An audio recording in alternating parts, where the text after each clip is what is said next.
நமது மாண்புமிகு முதல்வர் அவர்கள் மே 10, 2026 அன்று முதலமைச்சராக பதவியேற்றார்கள். அன்று முதல் சுமார் 100 நாட்களில் தொழில் முதலீடு மற்றும் வேலைவாய்ப்பு ஆகியவற்றில் பல்வேறு முன்னேற்றங்கள் சாதிக்கப்பட்டுள்ளன. இந்த சாதனைகளுக்கெல்லாம் ஒரு மணிமகுடமாக ஆகஸ்ட் 13, 2026 சென்னையில் நடைபெற்ற வெற்றி தமிழ்நாடு முதலீட்டாளர்கள் மாநாடு அமைந்தது. நமது முதல்வர் அவர்கள் பொறுப்பேற்றதிலிருந்து இதுவரை 104 நிறுவனங்களுடன் புரிந்துணர்வு ஒப்பந்தங்கள் கையெழுத்தாகி இருக்கின்றன. வெற்றி தமிழ்நாடு கான்க்ளேவ் எல்லாரும் ஒரு சின்ன அறையில் நடத்தப்பட்டது அப்படின்லாம் சொன்னாங்க. ஆனால் நான் ஒன்று சொல்லிக்கிறேன், 104 MOU நம்ம பண்ணியிருக்கோம். 1,02,514 கோடிக்கு பண்ணியிருக்கோம். 1,21,788 ஜாப் இன்னைக்கு கிடைச்சிருக்கு.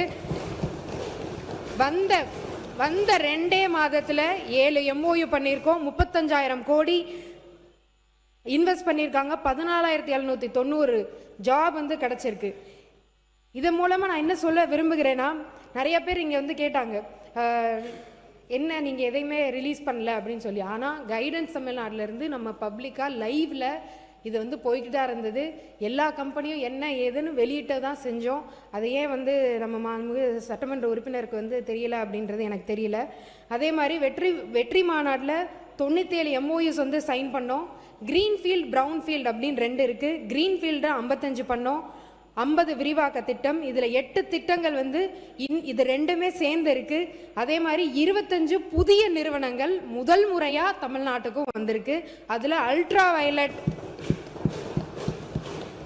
வயலட் கிருஷ்ணகிரியில் அமைக்கிறாங்க. ஃபார்ச்சூன் 500 அப்படின்னு சொல்கிற தரவரிசையில் 292வது ரேங்க்ல இருக்கிற சூப்பர் மைக்ரோ அப்படின்ற 2 கம்பெனி புது கம்பெனி இங்கே வந்திருக்கு.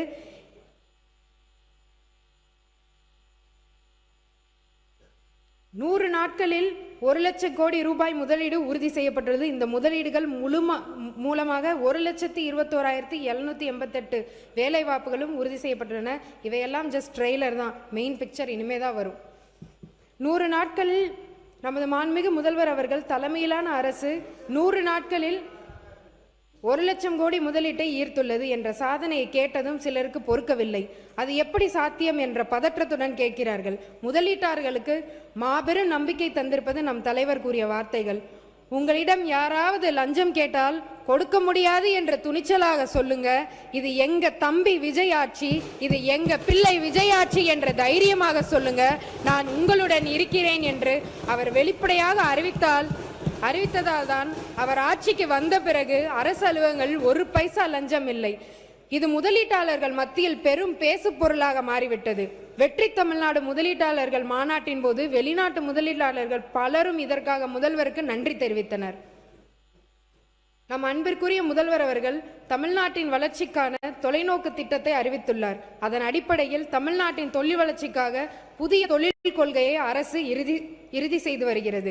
செமிகண்டக்டர், செயற்கை நுண்ணறிவு, ஆளில்லா விமானங்கள், உணவு பதப்படுத்துதல், உயிரியல் மருந்துகள் உள்ளிட்ட 20 உயர் வாய்ப்பு துறைகள் அடையாளம் காணப்பட்டுள்ளன.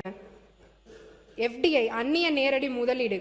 நம் அன்பிற்குரிய முதல்வர் அவர்களின் வழிகாட்டுதலின்படி அந்நிய நேரடி முதலீட்டை ஈர்ப்பதற்கான பணிகள் தீவிரப்படுத்தப்பட்டுள்ளன.